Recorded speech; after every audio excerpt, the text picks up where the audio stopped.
السلام علیکم۔ وہ بہت تیز دوڑ رہی تھی، اتنی تیز کہ موسم ٹھنڈا ہونے کے باوجود اس کے جسم پر پسینے کی دھاریں بہہ رہی تھیں اور سانس دھونکنے کی طرح چل رہی تھی۔ وہ ننگے پیر تھی اور اس ناہموار راستے پر بھاگتے ہوئے اس کے پیر زخمی ہو چکے تھے، لیکن وہ اپنی ابتر حالت کے باوجود رک نہیں سکتی تھی۔ اسے اپنے تعاقب میں دوڑتے ان افراد کے قدموں کی آوازیں صاف سنائی دے رہی تھیں، جو شکاری کتوں کی طرح اس کے پیچھے لگے ہوئے تھے اور کسی بھی لمحے اسے دبوچ سکتے تھے۔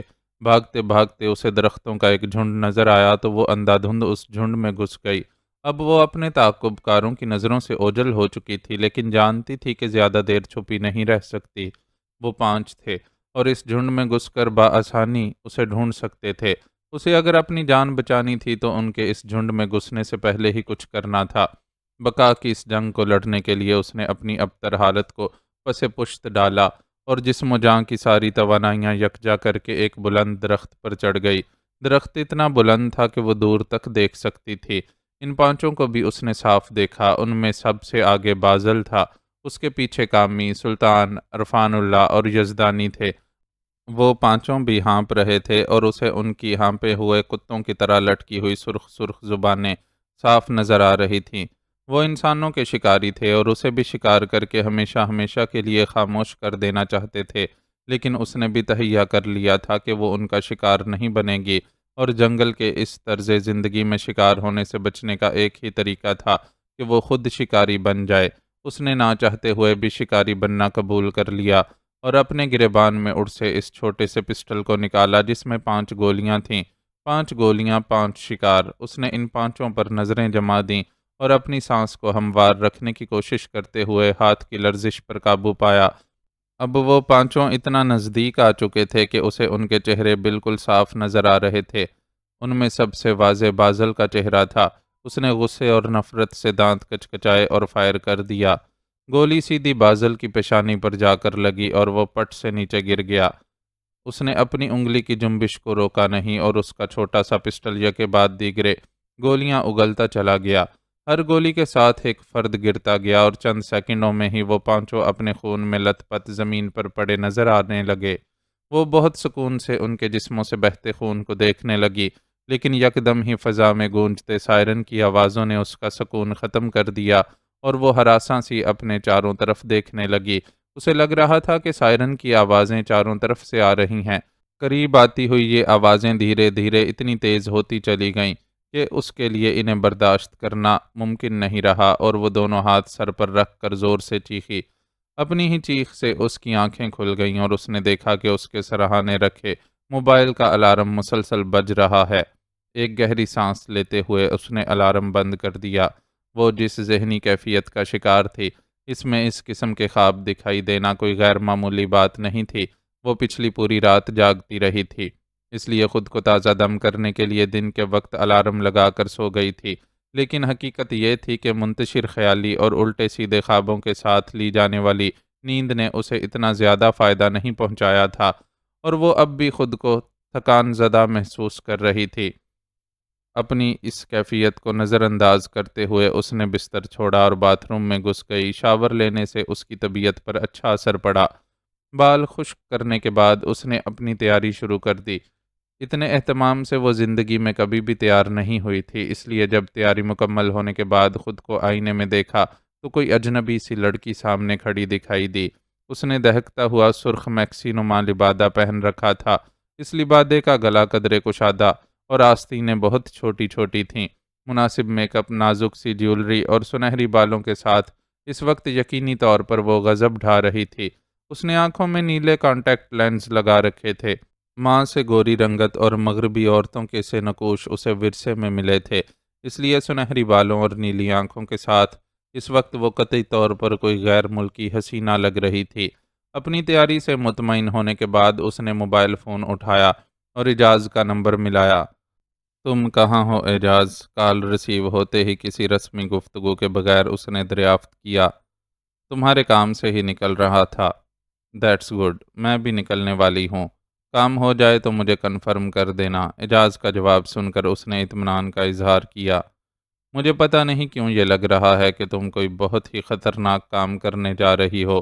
میرا مشورہ ہے کہ تم خود کو خطرے میں مت ڈالو اور مجھے بتاؤ کہ تمہارا اصل مقصد کیا ہے۔ پھر ہم آپس میں ڈسکس کر کے کوئی بہتر پلاننگ کر لیں گے۔ آخری لمحات میں بھی اعجاز نے اسے سمجھانے کی کوشش کی۔ پلیز اعجاز، دھیان سے میرا بتایا ہوا کام کر دینا۔ میری کامیابی کے لیے تمہاری اچھی کارکردگی ضروری ہے۔ اس نے جیسے اعجاز کی بات قطعی انسنی کر دی۔ Okay, as you wish. اس کے انداز سے اعجاز نے سمجھ لیا کہ وہ اس موضوع پر اس کی ایک نہیں سنے گی، چنانچہ اپنی طرف سے اسے یقین دہانی کروائی اور سلسلہ منقطع کر دیا۔ بشریٰ نے موبائل اپنے خوبصورت کلچ میں ڈالا اور آئینے میں پر ایک آخری نظر ڈال کر باہر نکل گئی۔ رات کا وقت تھا۔ اس وقت ہاسٹل میں مقیم خواتین یا تو اپنے اپنے کمروں تک محدود رہتی تھیں یا پھر اسی جیسی زبردست تیاری کے ساتھ کہیں باہر نکلی ہوئی تھیں۔ میڈم نازلی بھی اس وقت استقبالیہ کاؤنٹر چھوڑ کر اپنے کمرے میں رہنا پسند کرتی تھی، اس لیے اسے چوکیدار کے علاوہ کسی سے سامنا کرنے کی امید نہیں تھی۔ لیکن قسمت کا چکر ہی تھا کہ وہ جیسے ہی سیڑھیوں سے نیچے پہنچی، میڈم نازلی سے سامنا ہو گیا۔ ہیلو سویٹ ہارٹ، کسی پارٹی میں جا رہی ہو؟ اس کی تیاری کو دیکھ کر میڈم نازلی نے معنی خیز لہجے میں پوچھا، ساتھ ہی ایک آنکھ کا کونا بھی دبایا۔ بشریٰ کو اس کا یہ عامیانہ انداز برا لگا، لیکن اعتراض کی گنجائش اس لیے نہیں تھی کہ وہ جن لوگوں کے درمیان تھی اور اس نے اپنے بارے میں جو تاثر دیا تھا وہ اسی انداز میں سوچ سکتے تھے جیسے میڈم نازلی سوچ رہی تھی۔ ایک فرینڈ کی برتھ ڈے پارٹی ہے، وہاں جا رہی ہوں، واپسی میں شاید لیٹ ہو جاؤں۔ بشریٰ نے مسکراتے ہوئے اسے جواب دیا، ڈونٹ وری ڈارلنگ، فرینڈ کی برتھ ڈے اچھے سے سیلیبریٹ کرنے کے لیے تم چاہو تو رات اس کے ساتھ بھی رک سکتی ہو۔ میں ایسی باتوں پر اعتراض نہیں کیا کرتی۔ میڈم نازلی کا لہجہ اس بار بھی معنی خیز اور عامیانہ تھا۔ تھینکس، اس نے بمشکل مسکراہٹ لبوں پر سجائی اور اپنے لیٹ ہو جانے کا بہانہ بناتی ہوئی تیزی سے باہر نکل گئی۔ باہر وہ گاڑی موجود تھی جو اس نے آج صبح ہی اپنے مکینک سے حاصل کی تھی۔ وہ مکینک گاڑیوں کی خرید و فروخت کا کام بھی کرتا تھا۔ بشریٰ نے اپنی گاڑی میں کچھ کام بتا کر گاڑی ورکشاپ پر کھڑی کر دی تھی اور فروخت کے لیے آئی ہوئی گاڑیوں میں سے ایک گاڑی عارضی طور پر حاصل کر کے اس کی نمبر پلیٹ تبدیل کر دی تھی۔ اس طرح اس نے گاڑی کے ذریعے خود تک پہنچنے کا راستہ مسدود کر دیا تھا۔ اعجاز کی مدد سے مہناز کے واٹس ایپ تک رسائی حاصل کرنے کا اسے خاطر خواہ فائدہ حاصل ہوا تھا۔ اسے معلوم تھا کہ آج رات مہناز ایک ہوٹل میں بازل کے بلاوے پر اس سے ملنے جانے والی ہے۔ بازل نے مہناز کو ہوٹل کا نام اور اپنا کمرہ نمبر بھی واٹس ایپ کیا تھا اور ایسے ہی کسی موقع کی منتظر بشریٰ فوراً حرکت میں آ گئی تھی۔ اس نے اعجاز کو یہ ذمہ داری سونپی تھی کہ مہناز بازل سے ملنے نہ پہنچ سکے۔ اس کے لیے اعجاز کو دو کام کرنے تھے۔ پہلا کام اپنی ہیکنگ کی صلاحیت کی مدد سے مہناز کے موبائل میں کوئی ایسی گڑبڑ کرنے کا تھا کہ کم از کم آدھے گھنٹے کے لیے وہ موبائل استعمال نہ کر سکے۔ دوسرا اسے مہناز کے اپارٹمنٹ کے دروازے کے لاک میں چند قطرے ایلفی ٹپکانے کا کام کرنا تھا۔ وہ جانتی تھی کہ ان دو رکاوٹوں کے بعد مہناز انٹرکام کے ذریعے بلڈنگ کے چوکیدار سے رابطہ کرے گی اور لاک توڑوا کر اپنے باہر نکلنے کا انتظام کرے گی۔ لیکن اس سارے چکر میں اس کا آدھا پون گھنٹہ ضائع ہو جاتا اور وہ بروقت نہ تو بازل کے پاس پہنچ پاتی اور نہ ہی اسے اطلاع دے پاتی۔ بشریٰ کے لیے اتنی مہلت بھی بہت تھی۔ اپنے ذہن میں پلتے منصوبے کی طرف سے مطمئن وہ گاڑی میں بیٹھی اور متعلقہ ہوٹل تک جا پہنچی۔ ہوٹل کی پارکنگ میں گاڑی روک کر وہ اعجاز کی طرف سے اوکے کی کال کا انتظار کرنے لگی۔ خود کو کسی کی نظروں میں آنے سے بچانے کے لیے وہ بازل اور مہناز کے درمیان طے ہونے والے وقت سے 2-4 منٹ پہلے ہی وہاں پہنچی تھی اور اب بے چینی سے اعجاز کی کال کی منتظر تھی۔ گھڑی کی سوئیوں کے طے ہوتے سفر کے ساتھ ساتھ اس کی بے چینی بڑھتی جا رہی تھی۔ چند منٹوں کا یہ سفر طے ہو گیا تو اسے انتظار کا یارہ نہ رہا اور ڈیش بورڈ پر پڑے کلچ سے اپنا موبائل نکال کر اعجاز کو فون کرنے کی نیت سے اسے ان لاک کیا۔ نمبر ڈائل کرنے کے لیے ابھی اس کی انگلیوں نے جنبش کی ہی تھی کہ ایک گاڑی اس کی گاڑی کے قریب آ کر رکی اور اس میں سے ایک شعلہ جوالا برآمد ہوا۔ بشریٰ کی انگلیاں اور نظریں دونوں ساکت ہو گئیں۔ اسی وقت کسی نے اسے بائیں جانب سے پکارا، بشریٰ! وہ بہت محویت اور بے یقینی کے عالم میں گاڑی سے برآمد ہونے والی اس شعلہ جوالا سی لڑکی کو دیکھ رہی تھی کہ بائیں جانب سے کسی نے اسے اس کے نام سے پکارا۔ اس نے تڑپ کر آواز کی سمت دیکھا اور اعجاز کا چہرہ دیکھ کر بے ساختہ ہی اس کے لبوں سے ایک گہری سانس برآمد ہوئی۔ اعجاز اس کے کچھ کہنے سے قبل ہی دروازہ کھول کر اس کے برابر والی نشست پر بیٹھ گیا۔ یہ سب کیا ہے اعجاز؟ اس نے ایک بار پھر لڑکی کی طرف متوجہ ہوتے ہوئے کٹیلے لہجے میں اعجاز سے دریافت کیا۔ لڑکی اب ہوٹل کے اندر داخل ہو رہی تھی۔ ہوٹل کا دربان جھک کر اسے سلام کرنے کے بعد مؤدبانہ انداز میں اس کے لیے دروازہ کھول رہا تھا۔ شاہانہ انداز سے چل کر ہوٹل کے اندر داخل ہوتی ہوئی وہ لڑکی کوئی اور نہیں، مہناز تھی۔ وہی مہناز جو بازل کی داشتہ تھی اور جسے بشرا نے تاج بیوٹی سیلون میں پارلر کی یونیفارم میں فارمل سی تیاری کے ساتھ دیکھا تھا۔ وہی مہناز اس وقت اتنے اہتمام سے تیار تھی کہ اس پر کسی عام ورکنگ گرل کی بجائے کسی امیر زادی کا گمان ہو رہا تھا۔ بشرا کو معلوم تھا کہ اس نے یہ اہتمام بازل سے ملاقات کے لیے کیا تھا، لیکن وہ اس وقت مہناز کو یہاں اس جگہ دیکھنے کی خواہش مند نہیں تھی۔ مہناز کی یہاں موجودگی نے اس کی اپنی تیاری برباد کر دی تھی، اور وہ جو بازل کو شکار کرنے نکلی تھی، شکار کا موقع ہاتھ سے نکلتے دیکھ کر سخت جھنجھلاہٹ کا شکار اعجاز سے باز پرس کر رہی تھی۔ پہلے یہاں سے نکلو، کسی ہوٹل کے سامنے یوں گاڑی لے کر کھڑے رہنا ہمیں مشکوک ظاہر کر سکتا ہے۔ اس کے لہجے کی کاٹ کو نظر انداز کر کے اعجاز نے رسان سے اسے سمجھایا تو اس نے ہونٹ بینچتے ہوئے گاڑی سٹارٹ کی اور آگے بڑھا لے گئی۔ اب بولو، آخر مہناز یہاں کیسے پہنچی؟ تھوڑا سا آگے نکلنے کے بعد اس نے اعجاز سے دریافت کیا تو اس کے لہجے میں محسوس کی جانے والی سختی تھی۔ مہناز یہاں اس لیے پہنچ گئی کہ میں نے اسے روکنے کی کوشش ہی نہیں کی۔ اس کے برعکس اعجاز کا لہجہ بہت نرم اور دھیما تھا۔ کیا؟ اعجاز کے الفاظ پر بشرا کو جھٹکا سا لگا اور ہونٹ یوں پھڑپھڑائے جیسے وہ کچھ اور بھی کہنا چاہتی ہو، لیکن زوردار کیا کے بعد اس کے ہونٹوں سے ایک لفظ بھی نہیں نکل سکا۔ البتہ چہرے پر شدید اذیت اور جھنجھلاہٹ کے تاثرات یکجا ہو گئے تھے۔ تمہیں کسی ممکنہ خطرے سے بچانے کے لیے مجھے اندازہ ہو گیا تھا کہ تم خود مہناز کی جگہ لینے کے چکر میں اسے یہاں سے دور رکھنا چاہتی ہو، لیکن یہ بہت خطرناک ارادہ تھا۔ بازل جیسے آدمی کے پاس اکیلے جانا ایک خوبصورت اور جوان لڑکی کے لیے بہت خطرناک عمل ہے، اور میں تمہیں کسی خطرے میں نہیں دیکھ سکتا۔ اعجاز نے اسے وجہ سے آگاہ کر دیا، جسے سن کر وہ اتنی جھنجھلائی کہ گاڑی ایک سائڈ پر لگا کر روک دی اور اعجاز کو غصیلی نظروں سے گھورتے ہوئے بولی، تم مرد ہمیشہ ہم لڑکیوں کو انڈر ایسٹیمیٹ کیوں کرتے ہو؟ میں نے مان لیا کہ بازل ایک خطرناک آدمی ہے، لیکن یہ بات تو میں پہلے ہی اچھی طرح سے جانتی ہوں، اس لیے اس سے نمٹنے کا انتظام کر کے جا رہی تھی۔ اس نے گریبان میں ہاتھ ڈال کر ننھا سا پسٹل باہر نکالا تو اعجاز یوں مسکرایا جیسے کسی بچے کی نادانی پر مسکرا رہا ہو۔ میرا مذاق اڑا رہے ہو؟ اس کی مسکراہٹ پر بشرا کو غصہ آیا۔ ہاں، اڑا رہا ہوں مذاق۔ اعجاز پر اس کے غصے کا کوئی اثر نہیں ہوا اور اسی انداز میں مسکراتے ہوئے بولا، بازل جیسے آدمی سے نمٹنے کے لیے تمہارا یہ ننھا سا پسٹل کسی کھلونے سے زیادہ اہمیت نہیں رکھتا۔ بازل ایک بلا کا نام ہے جو ان ہتھیاروں سے قطعی نہیں ڈرتا۔ اس کے بارے میں کہا جاتا ہے کہ وہ گولیوں کی برسات میں بھی اس صفائی سے بچ نکلتا ہے کہ دشمن ہاتھ ملتے رہ جاتے ہیں۔ بے پر کی مت اڑاؤ اور مجھے میرے ارادوں سے باز رکھنے کے لیے بازل کو سپرمین ظاہر کرنے کی کوشش مت کرو۔ بشرا نے اس کی بات پر یقین کرنے سے انکار کر دیا۔ میں نے تمہیں وہی بتایا ہے جو سچ ہے، باقی تمہاری مرضی ہے کہ تم یقین کرو یا نہیں۔ اعجاز نے بے نیازی کے اظہار کے لیے شانے اچکائے۔ ٹھیک ہے، اترو میری گاڑی سے، آج سے ہم ایک ٹیم نہیں ہیں۔ اس نے فوراً ہی آنکھیں ماتھے پر رکھ لیں۔ بشرا پلیز میری بات کو سمجھو، بازل ایک نہایت خطرناک۔ میں نے کہا ہے نیچے اترو۔ بشرا نے اعجاز کا جملہ مکمل نہیں ہونے دیا اور پہلے سے بھی زیادہ سختی سے بولی۔ ناچار اعجاز کو گاڑی سے اترنا پڑا۔ اس کے اترتے ہی بشرا نے تیزی سے گاڑی آگے بڑھا دی۔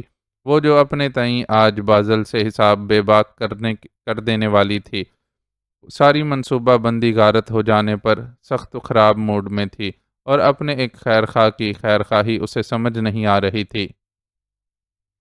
عالم شاہ اور صداقت شاہ معظم شاہ کے گاؤں میں پہنچے تو معظم کے باپ قربان شاہ نے پریشانی میں مبتلا ہونے کے باوجود روایت کے مطابق ان کا پرتپاک استقبال کیا۔ کوئی خیر خبر ماما سائیں؟ کیا ڈاکوؤں کی طرف سے دوبارہ کوئی رابطہ ہوا؟ عالم شاہ کا جوان خون اس وقت روایات و رسوم میں الجھنے کی بجائے فیصلہ کن صورتحال کے لیے جوش مار رہا تھا، اس لیے باپ سے پہلے سوال کرنے کی جسارت کر بیٹھا۔ ہاں پت، ابھی تھوڑی دیر پہلے ایک فوٹو اور پیغام بھیجا ہے انہوں نے، قربان شاہ نے افسردہ لہجے میں کہتے ہوئے اپنا موبائل نکال کر اس کی سکرین ان دونوں باپ بیٹے کے سامنے کر دی۔ سکرین پر نظر آنے والی تصویر نے ان دونوں کو دہلا کر رکھ دیا۔ تصویر میں معظم شاہ بند آنکھوں کے ساتھ اس عالم میں فرش پر پڑا نظر آ رہا تھا کہ اس کی کنپٹی سے خون بہہ رہا تھا۔ تصویر کے نیچے ایک پیغام درج تھا: تم نے پولیس سے رابطہ کرنے کا سوچا ہے تو ہم نے تمہارے بیٹے کا یہ حال کیا ہے۔ اگر سچ مچ رابطہ کر بیٹھے تو ہمیشہ کے لیے اپنے اکلوتے بیٹے کو کھو بیٹھو گے۔ پیغام کے الفاظ پڑھنے کے بعد ان دونوں کی سوالیہ نظریں بیک وقت قربان شاہ کے چہرے کی طرف اٹھیں۔ معظم کا ایک دوست ایس پی ہے، میں سوچ رہا تھا کہ اس سے رابطہ کر کے صورتحال پر مشورہ مانگوں، مگر میرے فون کرنے سے پہلے ہی یہ پیغام آ گیا۔ قربان شاہ نے کسی اطراف جرم کی طرح انہیں حقیقت سے آگاہ کیا۔ شاید انہیں اندیشہ تھا کہ صداقت شاہ اور عالم شاہ ان کے اس عمل پر اعتراض کرتے ہوئے یہ گمان کریں گے کہ وہ تاوان کی رقم بچانے کی کوشش میں پولیس سے مدد لینا چاہتے ہیں، اس لیے تھوڑے سے شرمندہ نظر آ رہے تھے۔ آپ نے اپنا ارادہ کسی کے سامنے ظاہر کیا تھا ماما سائیں؟ کوئی طنزیہ یا ملامتی جملہ ادا کرنے کی بجائے عالم شاہ نے نہایت سنجیدگی سے ان سے سوال کیا۔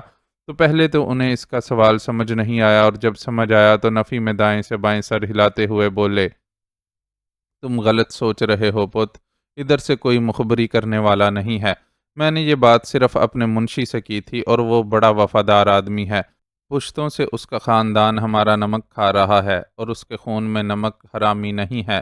منشی نہ صحیح کوئی اور مخبر ہوگا، خبر اپنے آپ تو ادھر سے نکل کر ڈاکوؤں تک نہیں پہنچ سکتی نا۔ عالم شاہ نے انہیں جواب دیا تو وہ پہلے سے زیادہ تھکے ہوئے اور نڈھال نظر آنے لگے۔ وہاں بہت سے ملازمین تھے اور ان کے حساب سے سبھی وفادار اور نمک خوار تھے، لیکن عالم کی دلیل بھی رد نہیں کی جا سکتی تھی، اس لیے چپ سے ہو گئے تھے۔ آپ ایسا کریں کہ ملازمین میں سے جس جس کے پاس موبائل فون ہے سب کے موبائلز یہاں جمع کروا لیں، شاید اس طرح ہم مجرم تک پہنچ سکیں۔ ان کی خاموشی نے عالم شاہ کا جوش بڑھا دیا اور فوراً انہیں مشورہ دے ڈالا: صبر پت صبر۔ صداقت شاہ جو اب تک خاموش تھے ہاتھ کے اشارے کے ساتھ اسے ٹوک بیٹھے، اور پھر قربان شاہ کی طرف متوجہ ہو کر بولے: پھر آپ نے کیا سوچا ہے ادا قربان؟ تاوان دے کر بچوں کو واپس گھر لانے کی راہ ہی بالکل سیدھی ہے۔ اپنے بچوں کی زندگی کے لیے کوئی خطرہ مول لینا قطعی دانش مندی نہیں ہوگی۔ میں بھی یہی سوچ رہا ہوں، اب انہوں نے رابطہ کیا تو تاوان دینے پر رضامندی دے دوں گا، قربان شاہ نے جواب دیا، لیکن صاف محسوس ہو رہا تھا کہ وہ کسی الجھن میں مبتلا ہے۔ برا مت ماننا ادا قربان، یہ مشکل گھڑی ہے، اور مشکل میں اپنے ہی اپنوں کے کام آتے ہیں، اور یہ تو ہماری سانجھی آزمائش ہے۔ اس لیے میں چاہتا ہوں کہ رقم کے انتظام میں اگر کوئی مسئلہ ہے یا کچھ کمی بیشی ہے تو آپ مجھ سے چھپائیں نہیں۔ سجل اور معظم کی سلامتی اس وقت ہر بات سے بڑھ کر ہے۔ آپ بلا جھجک مجھے بتائیں کہ میں کتنی رقم آپ کی خدمت میں پیش کروں۔ عالم شاہ کے جوش کے مقابلے میں صداقت شاہ اپنی ہوش مندی کا ثبوت دے رہے تھے، اور ان کی تمام تر توجہ اس امر کی طرف تھی کہ کسی طرح سجل اور معظم شاہ کی باسلامت واپسی کو ممکن بنایا جا سکے۔ پریشان ہونے کے باوجود انہوں نے قربان شاہ کو یہ تک نہیں جتایا تھا کہ اگر انہوں نے پولیس سے رابطے کا سوچا ہی تھا تو ان کا ذہن ایک معمولی ایس پی تک ہی کیوں گیا تھا، اور انہوں نے ان سے کیوں مدد نہیں مانگی تھی۔ ایک منتخب نمائندے اور طاقتور پارٹی کے ممبر کی حیثیت سے ان کی رسائی کافی اوپر تک تھی، اس لیے اصولاً قربان شاہ کو پہلے ان سے مشورہ لینا چاہیے تھا۔ ضرورت ہوتی تو آپ سے ہی کہتا ادا، رقم کا انتظام ہو جائے گا، آپ اس کی پرواہ نہ کریں۔ ابھی آپ تھکے ہوئے ہیں، مانی ٹکر کر کے تھوڑا دیر آرام کر لیں، اللہ سائیں بھلی کرے گا۔ قربان شاہ کا لہجہ مؤدب لیکن انداز حتمی تھا۔ اپنی بہن کے شوہر اور بہو کے باپ سے رقم لینا ان کی انا گوارا ہی نہیں کر سکتی تھی۔ صداقت شاہ کو بھی مصلحتاً خاموشی اختیار کرنی پڑی۔ جوش میں ہونے کے باوجود فی الحال عالم شاہ میں بھی اتنی جرت نہیں تھی کہ دو بڑوں کے درمیان کچھ بول سکتا، چنانچہ خاموش رہا۔ روایتی خاطرداری کے بعد قربان شاہ کے حکم پر دونوں باپ بیٹوں کو آرام کے لیے کمروں میں پہنچا دیا گیا۔ میزبان کے خلوص کا مان رکھنے کے لیے وہ اپنے لیے فراہم کردہ کمروں میں پہنچ تو گئے، لیکن سکون اور قرار کہاں تھا۔ عالم شاہ تو بستر سے کمر بھی نہ ٹکا سکا، اور کمرے میں ادھر سے ادھر ٹہلنے لگا۔ ادھر سے ادھر کئی چکر کاٹنے کے بعد وہ کھڑکی کے پاس آ کر رکا تو بھی مضطرب تھا۔ معظم شاہ کی زخمی حالت میں بھیجی گئی تصویر مسلسل اس کی نظروں کے سامنے گھوم رہی تھی، ساتھ ہی بار بار سجل کا خیال آ رہا تھا۔ سجل مزاجاً بردبار اور باہمت تھی، لیکن ان دنوں وہ جس نازک مرحلے سے گزر رہی تھی اس کے لیے یہ صورتحال خطرناک بھی ہو سکتی تھی۔ معظم شاہ کی تصویر سے ظاہر تھا کہ اغوا کار وحشیانہ مزاج کے لوگ ہیں۔ ایسے لوگوں کے درمیان اپنی خوبصورت و جوان بہن کی موجودگی کا سوچ سوچ کر اس کا سر پھٹنے لگتا تھا، اور بس نہیں چل رہا تھا کہ کسی طرح ان لوگوں تک پہنچ کر انہیں نیست و نابود کر دے۔ دکھ اور بے چینی کی اس شدید کیفیت سے گزرتے ہوئے اسے معاذ کا خیال بھی آیا تھا۔ وہ بھی تو ایسے ہی اچانک غائب ہو گیا تھا، اور اس کے گھر والے بیچارے اس کی تلاش میں خوار ہو گئے تھے۔ دوست کی حیثیت سے معاذ کی گمشدگی نے اسے تکلیف دی تھی، لیکن اس کے گھر والوں کی تکلیف کا اصل اور حقیقی احساس آج ہو رہا تھا۔ ان کے سامنے تو پھر بھی بہرحال امید تھی کہ مطلوبہ تاوان ادا کر کے سجل اور معظم شاہ کو واپس لایا جا سکتا ہے، لیکن معاذ کے گھر والے بیچارے تو بالکل ہی بے بس تھے۔ جن لوگوں کو معاذ کے غیاب کے سلسلے میں ذمہ دار سمجھا جا سکتا تھا، وہ اتنے بارسوخ تھے کہ انہوں نے معاذ کے والد کو خوار کر کے رکھ دیا تھا، اور وہ تن بتقدیر ہو کر خاموش بیٹھنے پر مجبور ہو گئے تھے۔ اضطراب کی کیفیت میں یہ سب باتیں سوچتے ہوئے اس کی نظریں بے خیالی کے عالم میں ادھر ادھر بھٹک رہی تھیں۔ وہ جس کھڑکی میں کھڑا تھا، وہاں سے حویلی کا پھاٹک، درمیانی روش، سرسبز لان کا قطع اور ادھر ادھر آتے جاتے ملازمین صاف نظر آ رہے تھے۔ اس کے دیکھتے ہی دیکھتے ایک گارڈ نے دوڑ کر حویلی کا بڑا سا پھاٹک کھولا، اور کھلے پھاٹک سے ایک سیاہ لینڈ کروزر اندر داخل ہوئی۔ لینڈ کروزر رکی تو اس میں سے پہلے ڈرائیور اور ایک گارڈ نیچے اترے۔ ڈرائیور بھی گارڈ کی طرح مسلح تھا، اور اس کی حرکات و سکنات کا پھرتیلا پن ظاہر کر رہا تھا کہ وہ لڑنے بھڑنے کے معاملے میں بھی پیچھے ہٹنے والا آدمی نہیں ہوگا۔ گاڑی سے اترتے ہی وہ پچھلی طرف کے دروازے کے پاس جا کھڑا ہوا تھا، اور ہینڈل پر ہاتھ رکھے گویا دروازہ کھولے جانے کی اجازت طلب کر رہا تھا۔ چند لمحوں کے توقف کے بعد اس نے دروازہ کھول دیا، اور اندر سے سفید براق لباس زیب تن کیے ایک بھاری جسامت اور چھوٹے قد کا آدمی برآمد ہوا۔ اس ادھیڑ عمر آدمی نے شانوں پر اجرک ڈال رکھی تھی، اور سر پر بھی چھوٹے چھوٹے شیشوں کے کام والی روایتی سندھی ٹوپی موجود تھی۔ ٹوپی سے اس کی مہندی رنگے قدرے گھنگریالے بال نکل کر گردن پر پھیلے ہوئے تھے، جبکہ چہرے پر سے داڑھی مونچھیں بالکل صاف تھیں۔ کلین شیو ہونے کی وجہ سے چہرے پر موجود چیچک کے داغ مزید نمایاں ہو رہے تھے۔ رہی سہی کسر آنکھوں میں لگے سرمے کی بڑی بڑی ڈوروں نے پوری کر دی تھی۔ سرمے کی وجہ سے اس کی گہری سانولی رنگت تقریباً سیاہ محسوس ہو رہی تھی۔ اس شخص کو دیکھ کر عالم شاہ کے ماتھے پر بل پڑ گئے۔ فاصلے کے باوجود وہ اس شخص کو اچھی طرح شناخت کر چکا تھا۔ وہ لطیف سمرو تھا، انہی کے علاقے کا تقریباً ہم پلہ زمیندار، جو انتخابات میں بھی صداقت شاہ کے مقابل کھڑا ہوا تھا اور انہیں خاصا ٹف ٹائم دیا تھا۔ اصل میں لطیف سمرو نے اس انتخابی مہم میں بے پناہ پیسہ خرچ کیا تھا، اور اس کے کارندے اسے فتح دلوانے کے لیے ووٹروں کو دھمکانے سے لے کر جعلی ووٹ ڈلوانے تک ہر حربہ استعمال کرتے رہے تھے۔ وہ تو صداقت شاہ کو بروقت علم ہو گیا، اور ان کے کارندوں نے معاملات سنبھال لیے، ورنہ وہ اپنی پشتنی نشست گوا بیٹھتے۔ فرق بہرحال پھر بھی پڑا تھا، اور ان کے اور لطیف سمرو کے درمیان بہت زیادہ مارجن سے فیصلہ نہیں ہوا تھا۔ صداقت شاہ کے نمک خاروں نے انہیں خبردار کر دیا تھا کہ اگر آنے والے الیکشن میں انہوں نے ذرا بھی کوتاہی دکھائی تو لطیف سمرو ان کی نشست لے اڑے گا۔ سیاسی حریف ہونے کے علاوہ بھی لطیف سمرو کے ان کے خاندان سے زیادہ خوشگوار تعلقات نہیں تھے۔ وہ مختلف مزاج کا بندہ تھا، اور اس میں وہ رکھ رکھاؤ نہیں تھا جو صداقت شاہ کے خاندان میں پایا جاتا تھا۔ اس لیے ایک علاقے کے رہائشی ہونے کے سبب ان کے درمیان رسمی تعلقات تو تھے، لیکن دوستی یا بے تکلفی نہیں تھی۔ عالم شاہ اس شخص کو یہاں دیکھ کر اس لیے چونک گیا تھا کہ قربان شاہ کوئی ان کے خاندان سے الگ نہیں تھے، اور لطیف سمرو سے ان کے بھی انہی لوگوں جیسے تعلقات تھے۔ ابھی وہ لطیف سمرو کی اس طرح آمد کے جھٹکے سے ہی نہیں سنبھلا تھا کہ دوسرا جھٹکا اسے قربان شاہ کو دیکھ کر لگا۔ وہ لطیف سمرو کے استقبال کے لیے بنفس نفیس خود باہر آئے تھے، اور بڑے پرتپاک انداز میں اس کا استقبال کر رہے تھے۔ عالم شاہ کے دیکھتے ہی دیکھتے وہ لطیف سمرو کا ہاتھ تھام کر اسے اندر لے گئے۔ ان لوگوں کے نظروں سے اوجھل ہو جانے کے باوجود عالم شاہ تھوڑی دیر تک اپنی جگہ پر یوں ساکت کھڑا رہا جیسے ابھی کسی طور پر یہ گتھی سلجھ جائے گی، لیکن کچھ بھی نہیں ہوا، اور نہ ہی منظر میں کوئی تبدیلی آئی۔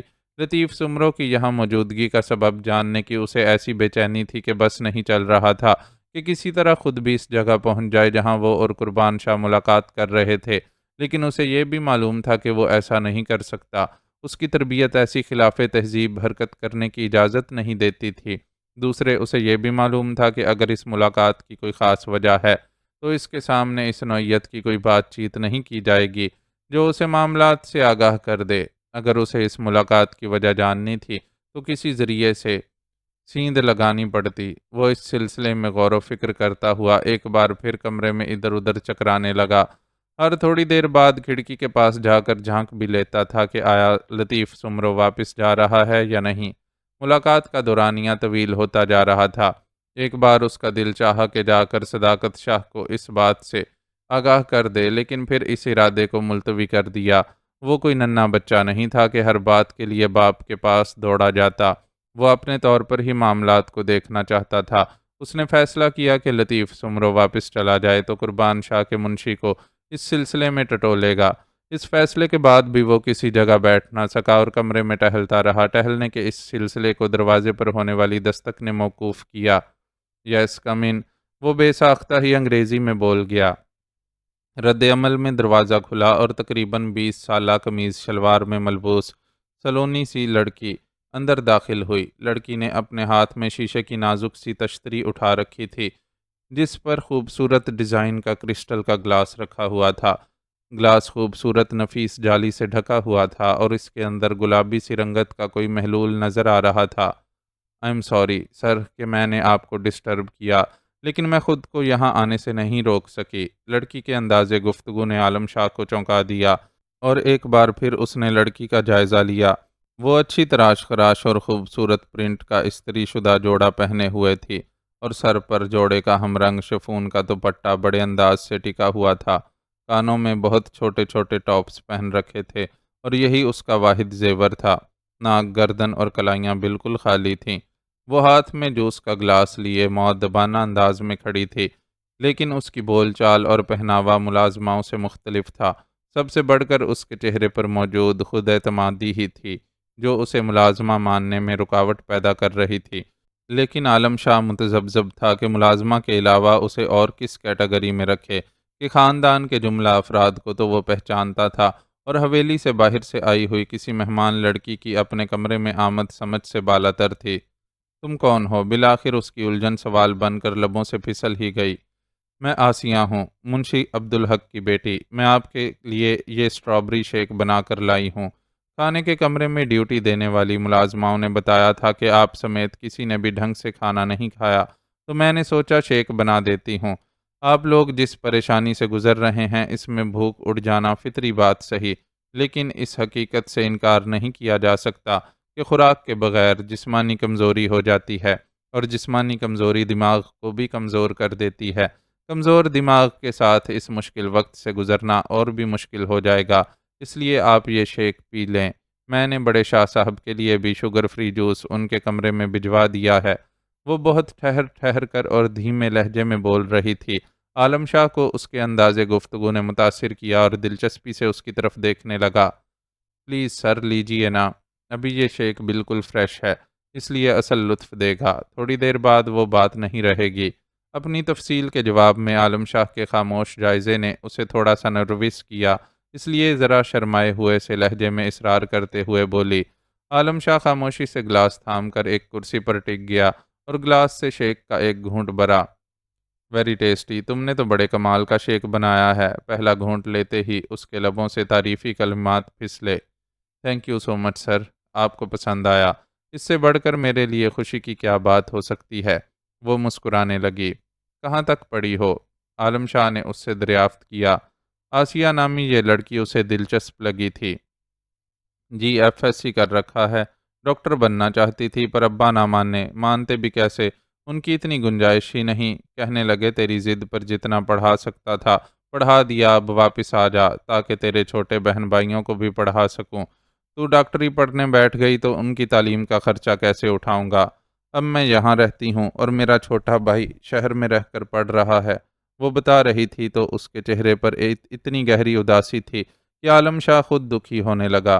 ایک تعلیم کی شوقین لڑکی صرف وسائل کی کمی کی وجہ سے گھر بیٹھنے پر مجبور ہو گئی تھی اور حویلی میں خدمات انجام دے رہی تھی۔ تم نے ایف ایس سی کہاں سے کیا ہے؟ یہاں گاؤں میں تو کوئی گرلز کالج نہیں ہے۔ اس کی سمجھ میں نہیں آیا کہ آسیہ کا دکھ کیسے بانٹے، تو یوں ہی ایک سوال کر بیٹھا۔ حیدرآباد سے، وہاں میں ہاسٹل میں رہتی تھی، اب چھوٹا بھائی ہاسٹل میں رہ رہا ہے۔ ابا کا کہنا ہے کہ ان کی اتنی گنجائش نہیں ہے کہ سب بچوں کو ہاسٹل میں داخل کروا کر پڑھا سکیں۔ وہ ہر سوال کا جواب ذرا اضافی تفصیل کے ساتھ دے رہی تھی۔ منشی کو چاہیے تھا کہ ماما سائیں سے بات کرتے۔ ماما سائیں اتنے کنجوس تو نہیں ہیں کہ 2-3 بچوں کی پڑھائی کا خرچ برداشت نہ کر سکیں۔ عالم شاہ کو حیرت تھی کہ منشی عبدالحق نے یہ سادہ سا حل کیوں نہیں سوچا۔ ابا جی کی وفاداری اور نمک حلالی نے انہیں ایسا نہیں کرنے دیا۔ کہتے ہیں سائیں قربان شاہ کہ وہ پہلے والے حالات نہیں کہ میں ان سے تنخواہ کے علاوہ بھی کچھ مانگوں، حالانکہ یہاں حویلی میں سب کچھ وہی پہلے والی شان و شوکت سے چل رہا ہے۔ کہتے ہیں نا کہ مرا ہوا ہاتھی بھی 1.25 لاکھ کا ہوتا ہے، تو کوئی کیسے یقین کر سکتا ہے کہ سائیں قربان شاہ کے پاس اتنا نہیں ہوگا کہ وہ ہم بہن بھائیوں کے تعلیمی اخراجات نہ اٹھا سکیں۔ لیکن ابا جی کو کوئی یہ بات نہیں سمجھا سکتا۔ وہ اپنی وفاداری میں سب کچھ قربان کر دینے والے بندے ہیں۔ وہ دکھ کے ساتھ ساتھ جھنجھلاہٹ کا بھی شکار دکھائی دے رہی تھی۔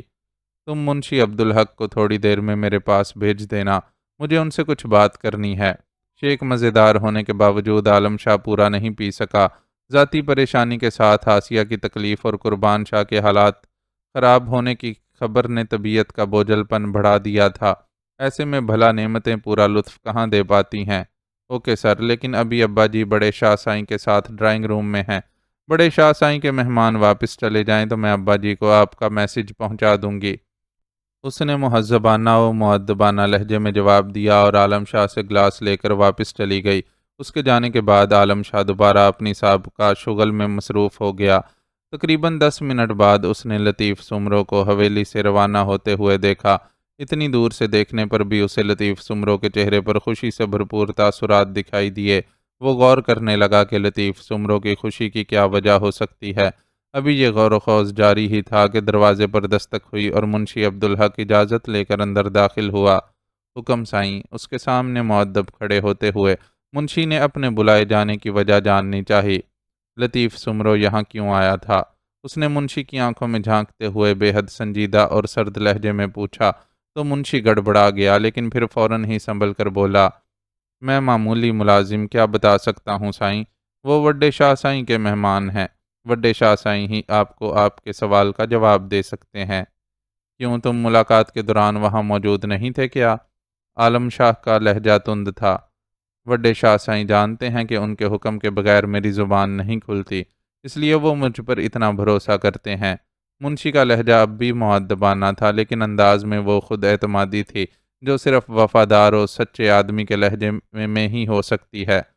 ٹھیک ہے، تم چھوڑو اس بات کو اور یہ بتاؤ کہ اپنے بیوی بچوں کی اچھی تعلیم کا انتظام کیوں نہیں کرتے؟ مالی مسئلہ ہے تو اس کے لیے ماما سائیں سے کہہ سکتے ہو، وہ تمہاری بات ماننے سے انکار تو نہیں کریں گے۔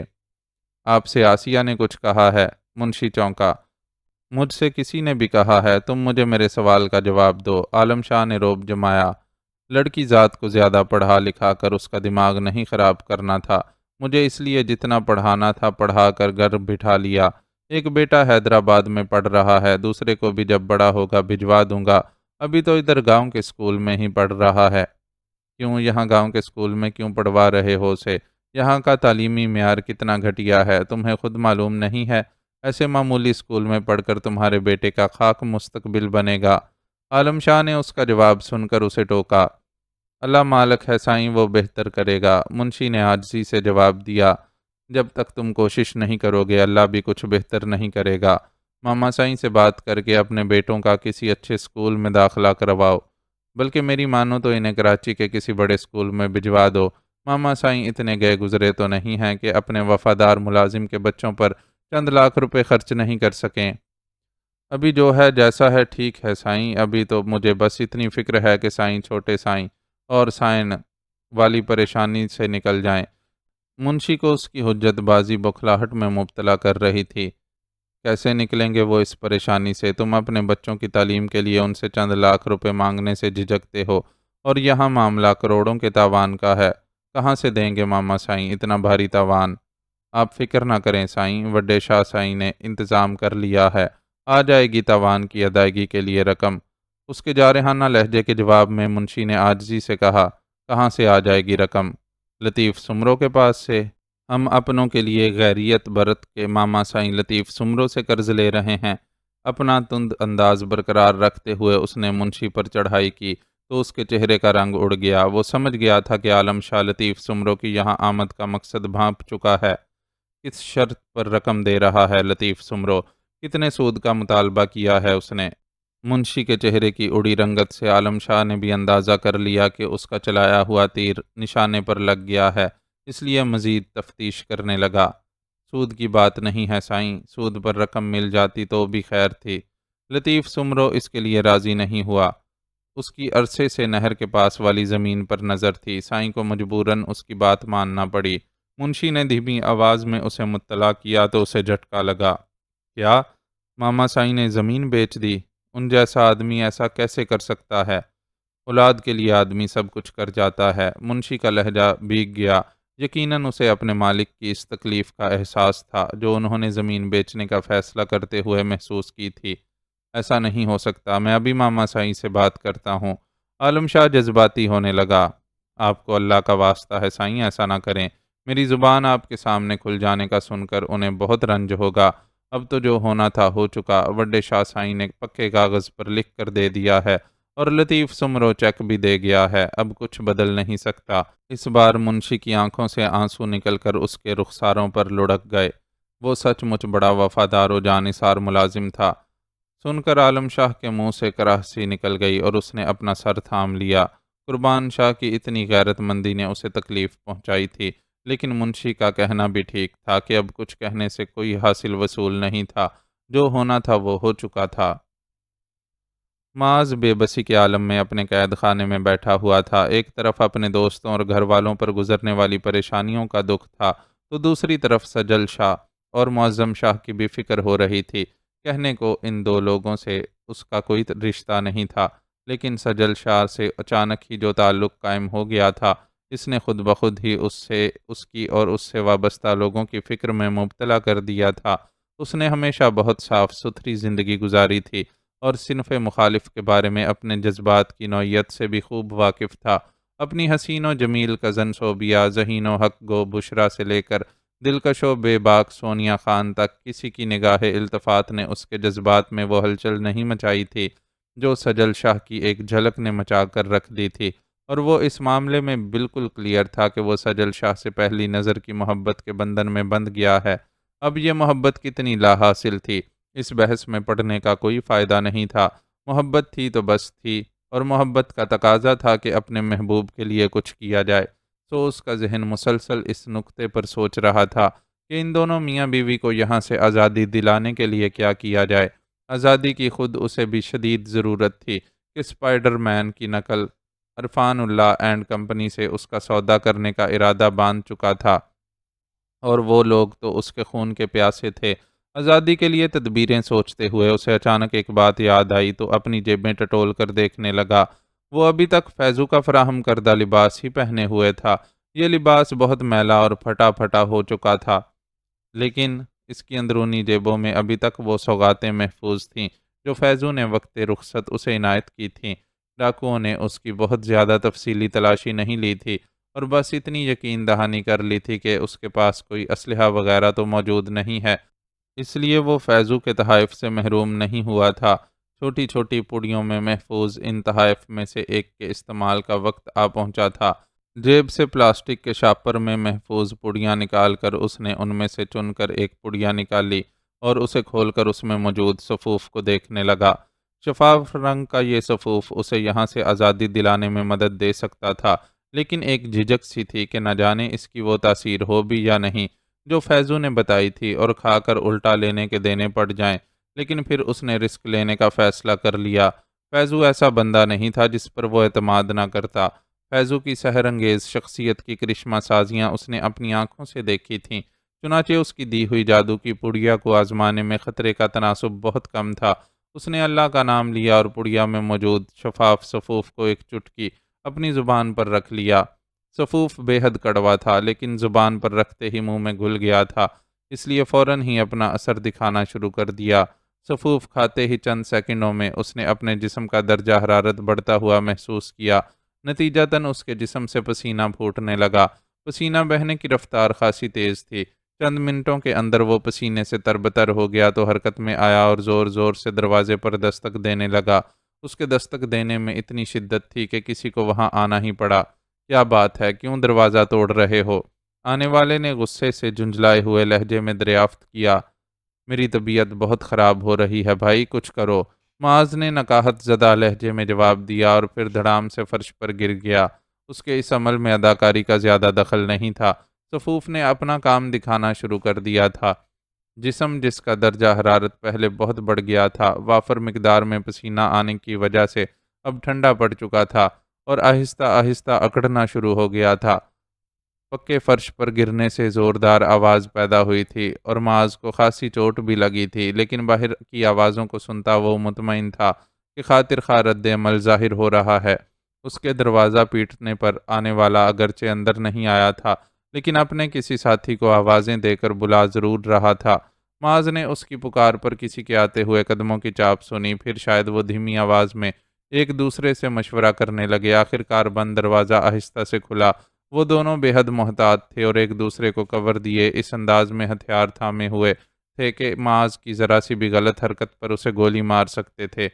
چالاک اور پیشہ ور ڈاکوؤں سے معاذ کو ایسی ہی امید تھی، اس لیے دروازہ کھلوانے کی کوئی سادہ ترکیب نہیں آزمائی تھی۔ اس کا تو سچ مچ برا حال ہے۔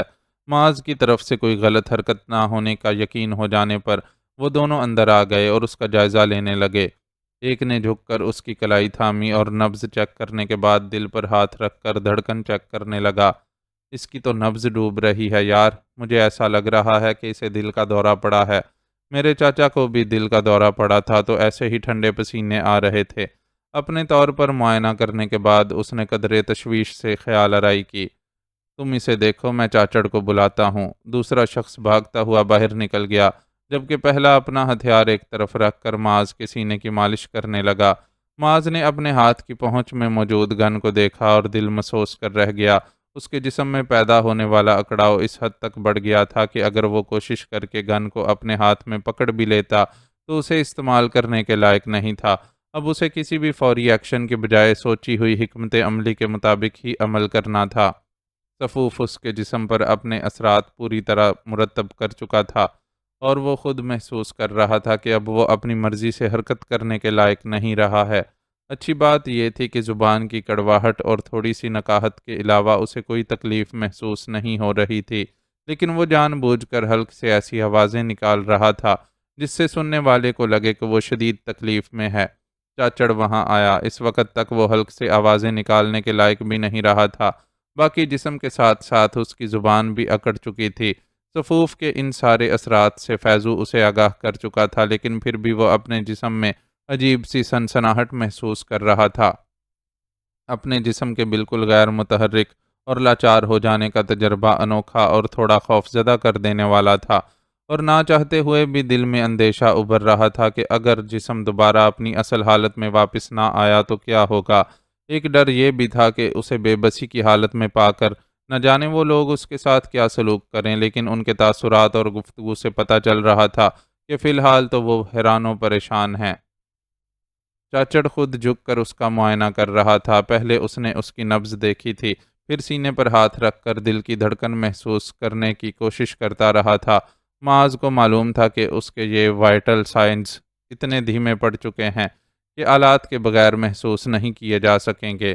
اسے صرف اپنی سانس کی آمد و رفت کے سلسلے کا احساس ہو رہا تھا اور وہ اتنی احتیاط سے سانس لے رہا تھا کہ کسی کو اس کے سانس لینے کا احساس بھی نہ ہو سکے۔